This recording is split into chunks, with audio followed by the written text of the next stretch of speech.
जिनकी इच्छाएं पूरी हो जाती हैं और श्वासें शेष रह जाती हैं, उसे मोक्ष कहते हैं। अब आपको मौत तलाशनी है या मोक्ष तलाशना है, वो निर्णय भी आपको ही करना है। हमारे पास में आपके लिए मोक्ष नहीं है और ना ही हमारे पास आपके लिए मृत्यु है।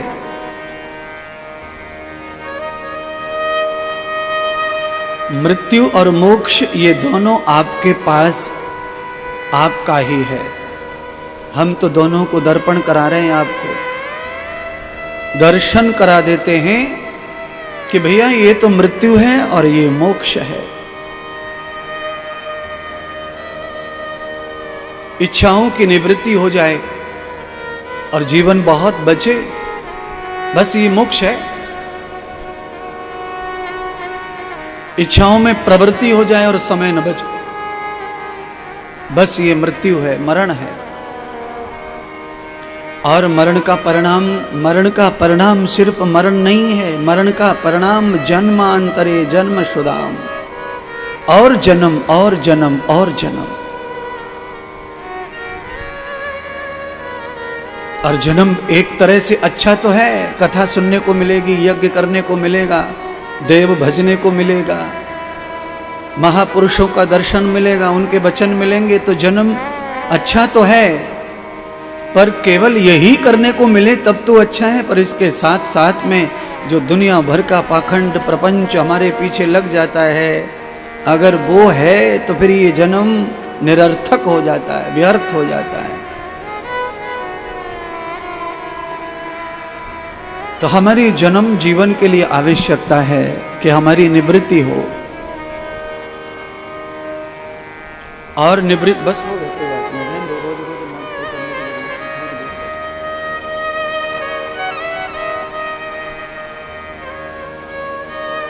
आवश्यकता है कि जितनी निवृत्ति हो जाए उतने हल्के हो जाएंगे। इच्छाएं जितनी कम होती जाती हैं, आदमी उतना सार्थक होता जाता है, उसका जीवन भी उतना सार्थक होता जाता है।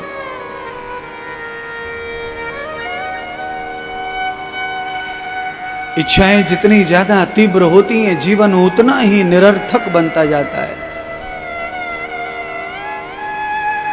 अब बड़ा कठिन भी है निश्चय करना कि जीवन सार्थक हो रहा है कि निरर्थक हो रहा है। तो उसके लिए सत्संग में आ जाओ, बैठ जाओ और सार्थकता और निरर्थकता का अंतर समझ के चले जाओ। बात ये बिल्कुल भी मत समझो कि इस दुनिया में सभी सार्थक हैं या सभी निरर्थक हैं। जिनका जीवन बिल्कुल निरर्थक लगता है उनमें भी कोई सार्थकता है, और जिनका पूरा जीवन हमें सार्थक दिखाई देता है उनमें भी कहीं कोई अंश निरर्थक भी है। तो हमारे जीवन में कोई भी निरर्थक टाइम आए तो वो आए, वो छोड़ दो परमात्मा के ऊपर, पर हमें स्वयं से अपनी सार्थकता पर फोकस करना चाहिए। कभी कभी निरर्थक कुछ हो जाए तो हो जाए, पर अपनी सार्थकता पर अपनी नीयत बना के रखो।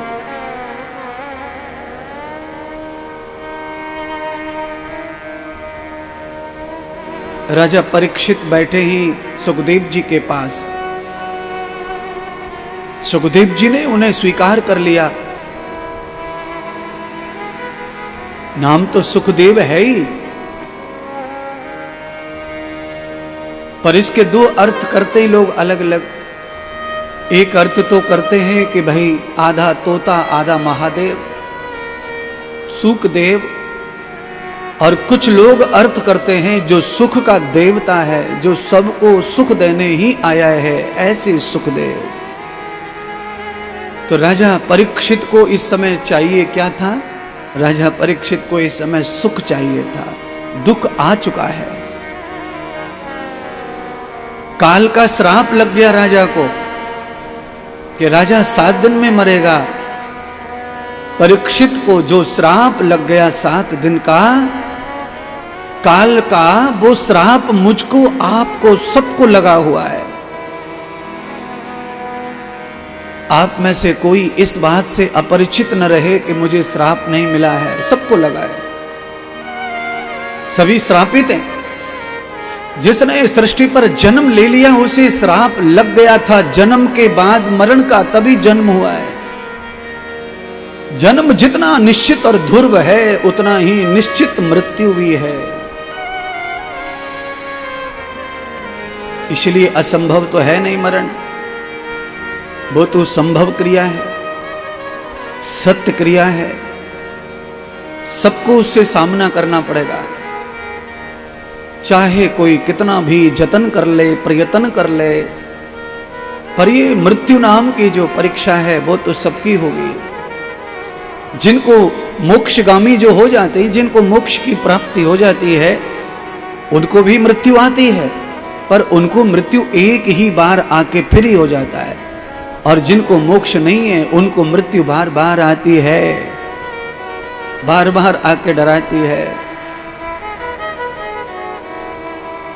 आदमी देखो, आप में से कोई आदमी अकेला हो तो अकेले बंदर से आप सामना नहीं कर सकते। एक बंदर और एक इंसान आपस में एकांत जगह में हो, सुनसान जगह में हो, तो इंसान का पेशाब निकल जाता है बंदर को देख के अकेले में। कई बार हम जब चढ़ते हैं अपने घर में, सीढ़ियों पर चढ़ते हैं तो हम देख लेते हैं नजारा, एक ही बंदर बैठा है सीढ़ी के ऊपर और हमारे सामने दो लोग जा रहे थे सीढ़ी पर, बंदर को देखा तो पीछे को लौट आए।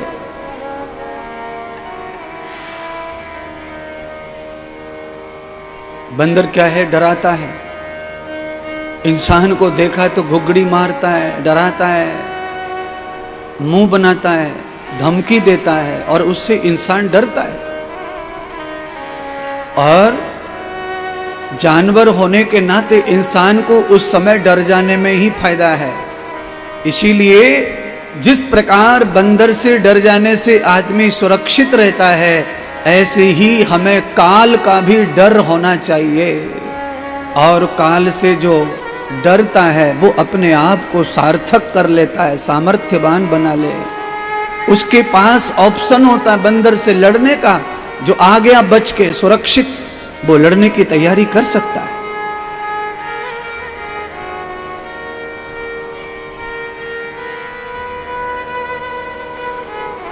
क्या हो गया भाई?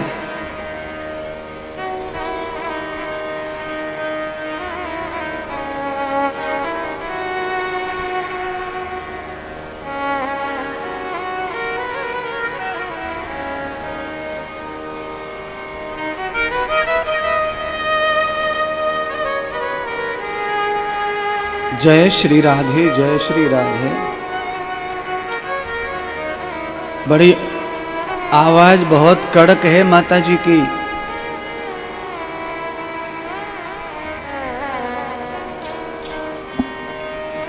हमने 50,000 रुपये खर्च करें तब भी आवाज में लफड़ा रहता है, साउंड में, और बिना माइक के।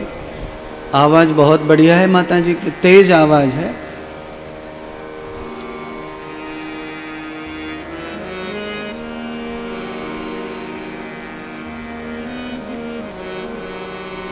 देखिए, बात माता जी की आवाज की नहीं है, सबको ही जरूरत है हवा की, गर्मी तो है ही, सब तो हवा चाहते ही है कि थोड़ी हवा अपने ऊपर रहे। इसीलिए कूलर के ज्यादा नजदीक बैठना भी खतरे से खाली नहीं है। थोड़ा सा मर्यादित हवा होनी चाहिए, तब तो ठीक लगता है, कथा भी सुनने को आए। कान के ऊपर आंधी सी चल रही है कूलर की, तो कथा कहाँ समझ में आ रही होगी, कहाँ सुनने को आएगा। पर कभी कभी कथा से ज्यादा हवा की जरूरत होती है। कभी कभी कथा साइड में रह जा, कथा की जगह हवा मिल जाए। हवा का अपना प्राणदायिनी हवा होती है। कथा जीवन दे रही है, कथा के साथ हवा भी जीवनदायिनी है, तो जरूरत सबकी है। इसीलिए बंधुओं और बहनों, सब लोग जो है ना, कूलर को मिल बांट के लो।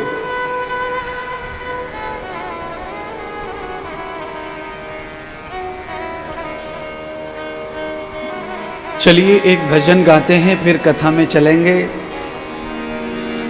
हवा से जो है मामला जो है इधर उधर चला गया है।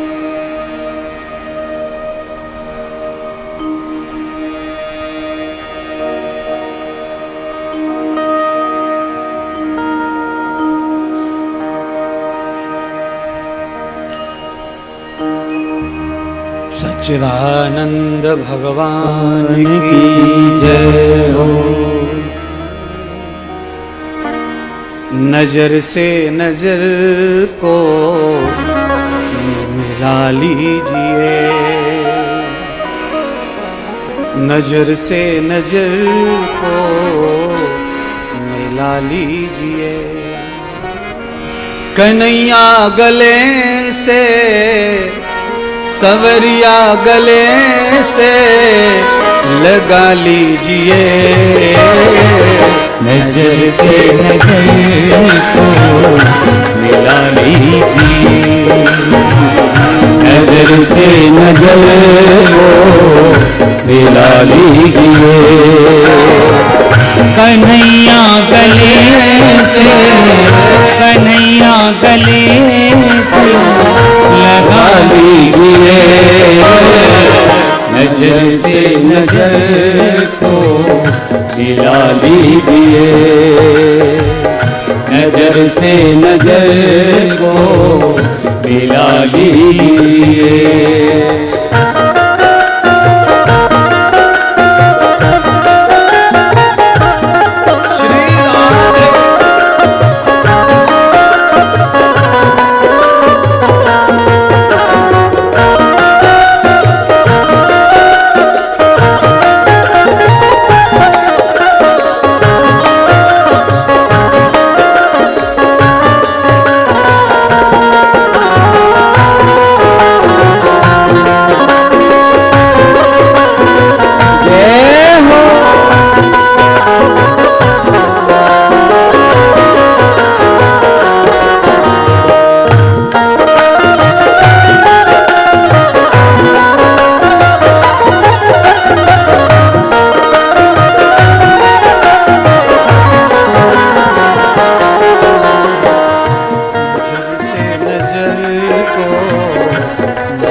नजर से नजर को मिला लीजिए,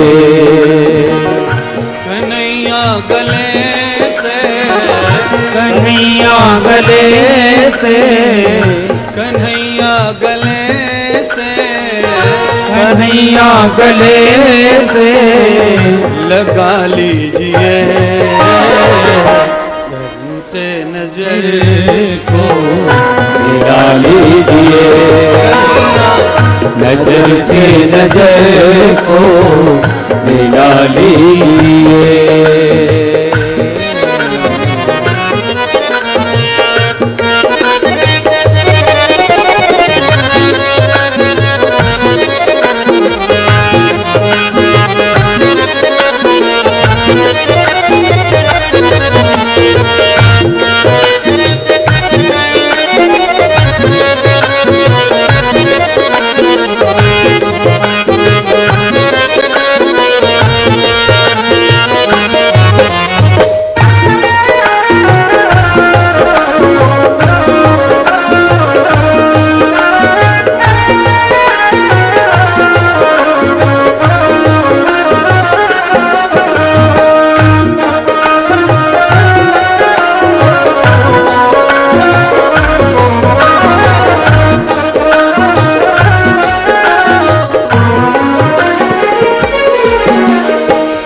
चलो साथ बन के मेरे हम सफर तुम, चलो साथ बन कर मेरे सफर, चलो साथ बन के मेरे हम सफर